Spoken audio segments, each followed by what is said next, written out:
Hey guys, Noel here, and it is finally summer vacation.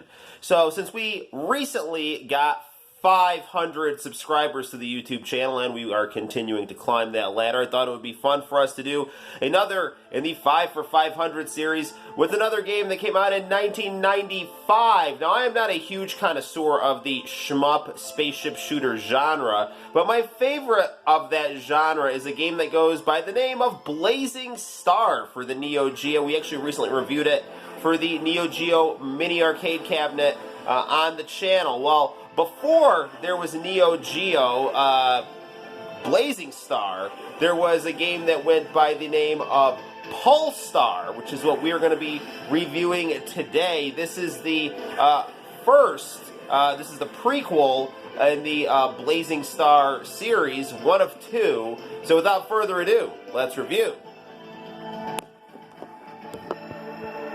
Pulstar. We're going to be playing this on the Xbox One. I'm going to hit the lights and we'll get down to some fun in just a second.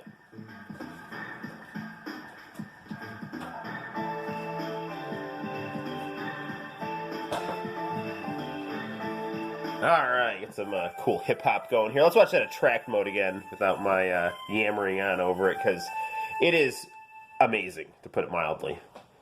And keep this game in Japan, or else.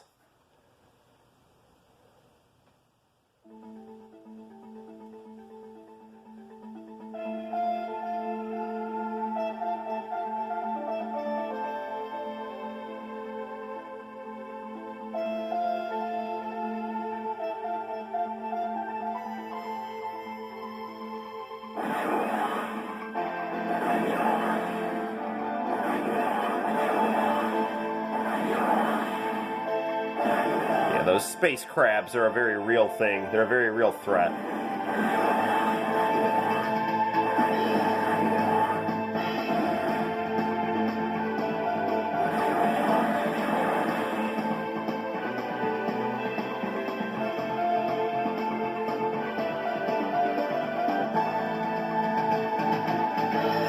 See, I find this opening both relaxing and invigorating. It's got a very kind of energetic but mysterious quality to it, which, I mean, to me makes it just something I could watch again and again and again and again. And we're actually playing this on our new 4K television, so look at all this dither right there. It's the best way to play your games from 1995. Alright, so we're going to actually pump up the credits here, because this game is maddeningly difficult. Unlike Blazing Star, which is a challenging game, but is fairly forgiving, this game is not. It is not forgiving at all, and it is extremely challenging. I cannot get past the second level. Fortunately, we have access to the first 4 levels. This is an, I believe, 8-level game, and I've never personally played R-Type, but it is a highly regarded first-person shooter, not first-person shooter, I'm sorry, shmup, spaceship shooter.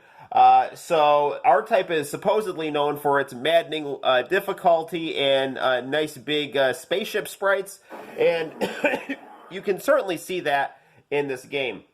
So, for the purposes of this review, let's actually start out with Stage 1. But don't let the Stage 1 fool you. It's insanely difficult. Now, very cool cutscenes right here as we get launched into space. Now, Blazing Star, the sequel to this game, you get to choose from a whole variety of pilots. Here, we just get the one girl with green hair, and I have set this to rapid fire because if I don't have this, you're literally with your pea shooter, so to speak. And it's just even more difficult. With this rapid fire, it's still maddeningly difficult. This game was also on the Neo Geo CD and is apparently noted for its very, very long load times, but we don't have to worry about any of that. This game, in its AES cartridge form, is extremely expensive, and luckily we don't have to worry about that either, because we've got it on the Xbox One. So in my warped mind, I would always come up with commercials for the Xbox One that are intentionally insane. So, you know, I keep thinking like the slogan for the Xbox One is like, "You're still the one, Xbox One," and you know, like the whole story behind that is, Bill Gates is like, look, we got to get a big celebrity to sing our Xbox One jingle. So he had to get the singer of A Different World's opening song, Anita Gelato. And they did like a whole documentary about this. He's like, when we were launching the Xbox One, we knew we had to get someone big. We had to get Anita Gelato. And then it's like Anita Gelato's there like, when I first heard about the Xbox One, I was against it. But then I played Zachary Quinto's Unnecessary Violence. I wept openly on the train ride back from Pittsburgh. So, like, none of this makes any sense, right? Because in reality, Aretha Franklin sung the opening theme to A Different World, but I just think it's funny if there's this person named Anita Gelato that, sang that opening. And then you'd have, like, commercials for it where they're, bragging about how powerful the Xbox One is. It's like, the Xbox One is powered by a nuclear core, making it the most powerful game console in the world. And then this kid puts a disc in, and this neon green light shoots out of it. And then his dad is there talking to his friend at the kitchen table. And then the kid walks in, and he's got these giant morbid green hands, and he's like, Dad. And the dad's like, oh shit. And it's like, you're still the one, Xbox One, and so on and so forth. And hot new games like Human League's Microphone Master. Like, I had this whole thing in my head about how, how they had Timmy Turbo for the Turbo Graphics? They'd have Billy Xbox, which is basically Bill Gates in one of those baseball caps with propellers on the top. So, clearly I have a lot of free time on my hands. We're at the first boss here for the first level. And we do have to be very careful here because there is this space dragon that is going to attack us. And we have to basically get out of its way while at the same time dodge these plasma lasers, which are a very real threat that we have to watch out for. And we didn't do that right there. Now the other thing that's slightly annoying here, by slightly annoying I mean profoundly annoying, about Pulstar is the fact that once you lose, unlike Blazing Star, you do not respawn right at the spot where your ship blew up at. Rather, you are knocked back to a checkpoint, which in all fairness is not that bad in terms of, you don't have to go back to the beginning of the level, thank goodness. But you do lose your power-ups, so you do have to reacquire those, which is annoying, and it definitely breaks up the rhythm of the game. Because like when you were playing when you were playing Blazing Star, there was definitely like a relentless, fast-paced energy to it, because, you were, I gotta be careful here. Because you were, non-stop fighting. And with this, it's like you're really into it, you're going back and forth, you're being careful, you're dodging stuff, and then all of a sudden it's like you lose because some random stray shot hits you, and now you're in a situation where, you are having to go back to this checkpoint here, and we got to be very, very careful here because this thing is not easy.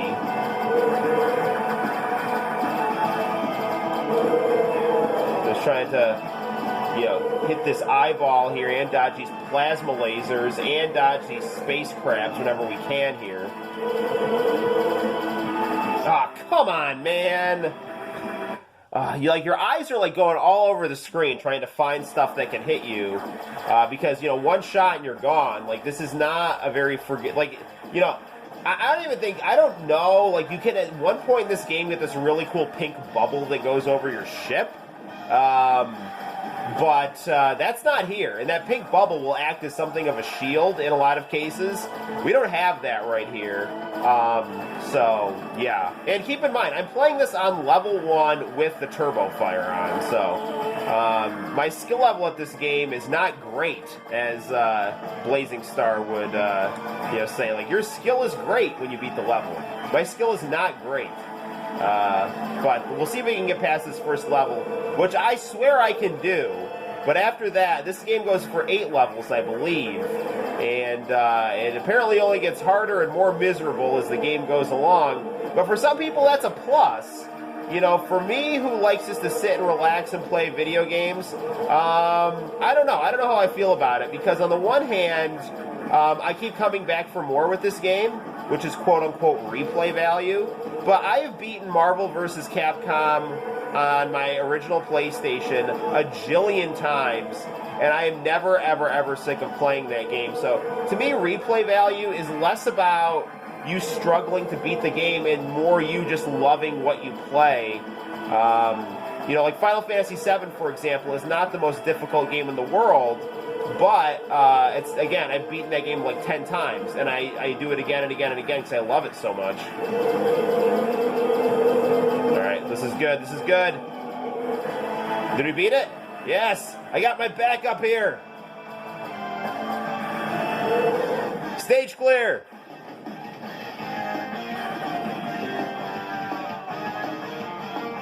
Alright! Well, that was an ordeal. So now we're in this cool second level, the Water Vein Underground, and we have got all kinds of mutant space crabs, and looks like little pink sperm, and, you know, all kinds of crazy stuff under here that'll blow your ship up. You think I'm being perverted, but literally watch this. There are these little pink tadpole things here. There's this whole kind of like bio-horror sci-fi theme throughout this game, which is really beautiful. Not so much in the term that space crabs and, you know, like mutant sperm are, you know, beautiful. The craftsmanship of it is quite beautiful. And one of the reasons for that is, since we're talking about 1995 for the 5 for 500, in 1995, you know, pre-rendered graphics on cartridge systems were beginning to be a very real thing with games like Donkey Kong Country and, you know, to a certain extent, Sonic and Knuckles, especially with Donkey Kong Country. And Pulstar was the Neo Geo's first foray into that. And you can see how beautiful it looks. And all of the positives in this game, in my opinion, get expanded upon in Blazing Star, the sequel to this game, which is absolutely my favorite first-person shooter, not first-person shooter, a shmup, along with Twinbee. I keep saying first-person shooter because when people say shooters in the United States, right, it's like they're all thinking of games like Halo and Call of Duty and whatnot. But when you say shooter and you're a Japanese style gamer, like myself, right, because I'm super Japanese. My name is Kyosuke Koizumi. That's what I used to publish my fan art under in the early 2000s. In fact, he's got to make a comeback at some point. I just go by Noel Comics now. Anyway, but yeah, you're, the shmup genre is what you think of when you think of shooters. And my YouTube buddy Guy Gillionaire, who has got a fantastic channel, he did a great video on Twinbee where he was talking about, shooters are like such an enduring genre, and then it shows a picture of like Call of Duty or something. He's like, no, not that. Get that crap out of here. Not that Call of Duty's crap. I'm not saying that it is. It's just not my style. I mean, the first-person shooters that I played, that was like Duke Nukem and GoldenEye, and I was never like super good at those. I did like the plasma cannon in Duke Nukem. I thought that was cool. And like playing like 4-on-4 death matches in Duke Nukem, like running around the Apocalypse football stadium was cool. I used to play that on Nintendo 64 with my friends. We'd, like go over, hang out, watch Nitro on VHS tapes, and, just be 7th grade guys. So that was an awesome time. But that was the shoot. Those were like that and GoldenEye. And I like always get my butt kicked at GoldenEye, which we need to do a review of GoldenEye on the channel here, because fun story. My mom had a massive crush on Sean Bean, who was 006, who might be the coolest James Bond villain ever. Even though I don't really like Pierce Brosnan that much as James Bond, I much more prefer Roger Moore. I think Sean Connery's like kind of a D-bag as James Bond, so I'm like a Roger Moore James Bond guy. But anyway, actually, You Only Live Twice is an awesome James Bond movie. But then again, it's like Tanaka, the sidekick, is like the coolest character in that movie. He also went on to train Frank Dukes, right? There you go, right there. Tiger Tanaka. He says Senzo Tanaka is his Shidoshi. What's the difference if Bruce Springsteen is his Shidoshi? I'm rambling on about all kinds of fun things here. Anyway, you know what I think I'll have us do, since this level is giving us some trouble here? Let's actually reset the game. This controller is so sensitive. There we go. And I'll show you guys level 3, which is beautiful. You're like flying around this sun that is shooting up fire, and it looks like there's like a St. Basil's Cathedral made out of flames in the background. It's fantastic. I mean, the art direction in this game and the music is of such a beautiful quality, and it's great. But I think that personally, Blazing Star is even better, and it might not be really fair to compare this game to Blazing Star, but I just do, because I know Blazing Star better. So let's actually go to stage 3.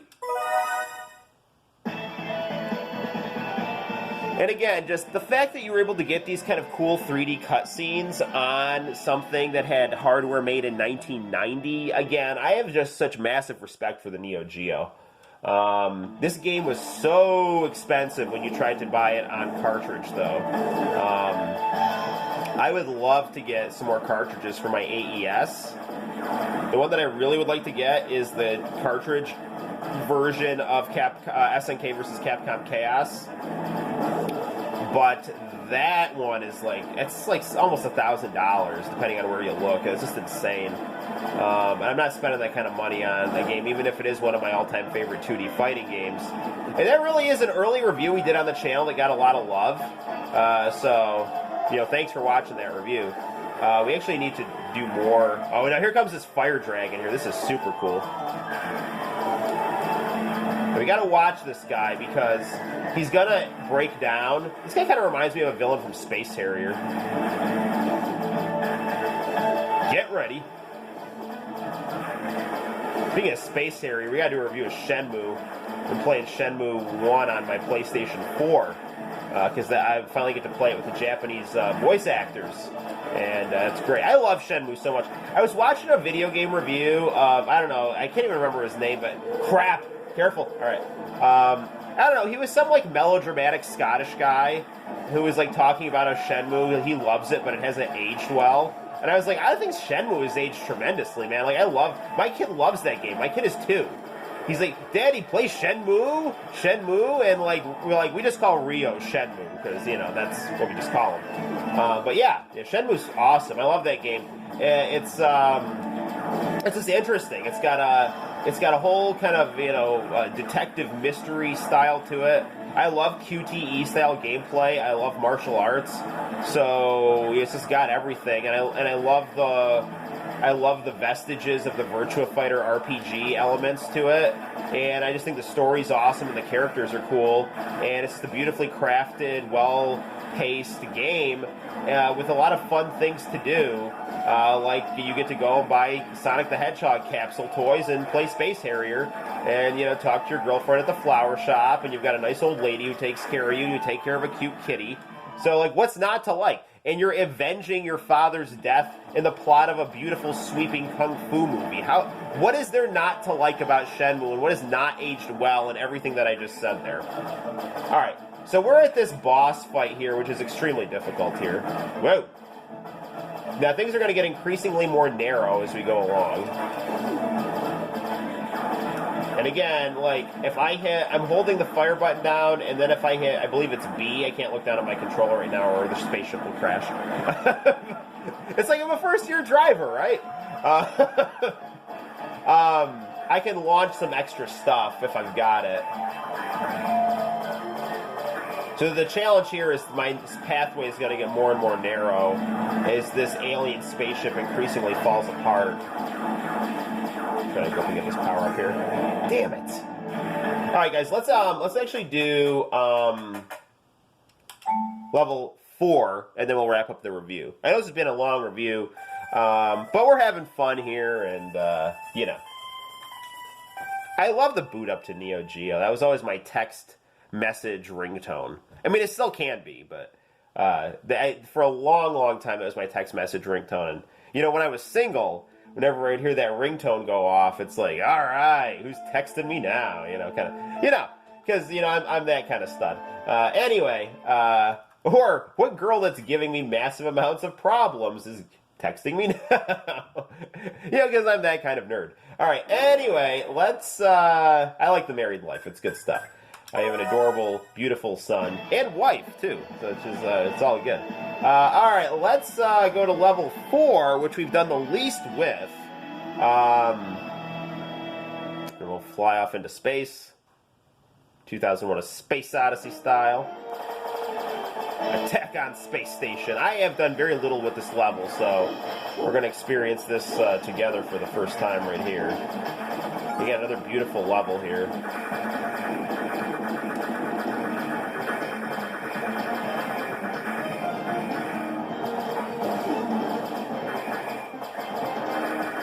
I love the music in this game. Again, I like everything better with Blazing Star, but Pulstar, it's just a cool game. Again, it's horrendously difficult, and it just depends on if you like that kind of thing. Then if you like being frustrated by a game, and that's where you get your replay value from. Like I love to watch Classic Gaming Quarterly, and when he reviews games and like he doesn't like them, he's like, "Well, I think this game's too easy," so that's a negative. But like for me, I like easy games. Like let me put it this way. I like games that I have to try at, but they can unfold as though I'm reading a story. And it doesn't really even matter the genre, but it's like, if I'm like getting my skill on for the game, and things are kind of flowing smoothly, like that's what I really like. And I do like the challenge of a good game too. Like I do like that sense of accomplishment as well. But there's a fine line to walk between, is this game just ridiculously frustrating to the point where it's like I just want to throw my controller, or is this, challenging where I feel like, you know what, I screwed up, it's my fault that I died there, I need to go back and get better and better and better at this because I'm in love with the world of the game. That maybe in love is kind of a sick thing to say. I'm so enthralled with the world of the game that I just want to keep coming back and experiencing it like I'm looking at a beautiful work of art, that I'm a part of through my interaction with it. So it's a really cool thing about video games is just that there's this one sense you're observing it from the outside looking in, but at the same time you are at the center of it because you're driving the action. So it's a very, very cool thing about the medium of video games. And we're moving on. Whoa. Let's try to get that power up. Come on, get it. Blow up. Ah. Yeah, I think we got 1 life left here. No, we got 2. All right, good deal. Let's give it one more try. Because this review is now past the 20-minute mark. I wasted that way too soon.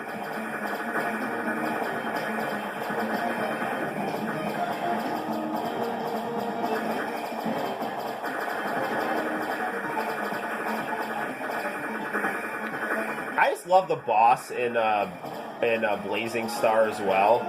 It's like the space baby from 2001: A Space Odyssey, except he's evil and trying to destroy you.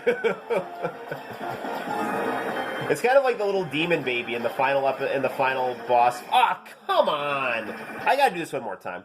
It's like the little demon baby in the final boss fight of Darkstalkers or a Vampire Savior.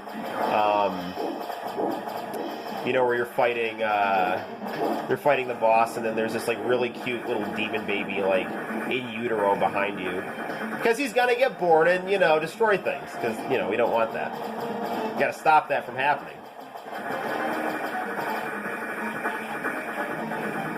And it shows you how cute so-called fetuses can be, so that's something for the pro-life crowd, which is good, because, I don't want to get political on this, but I'll just leave it at that. I like babies at all stages. They're very cute. Whoa! Blow up! Not me. Don't blow up me. Come on. No. Whoa, go through. What the hell? All right, whatever, man. I'm sorry. I'm freaking out. All right, cool. All right, so that's going to be it for our review of Pulstar. This has been fun. Look forward to more number 5 reviews coming up in the very near future. I'm thinking about Samurai Showdown 5 Special in the very near future. So until next time, guys, my name is Noel. Thank you for watching, and thank you for supporting the channel. I will see you really soon. Bye-bye.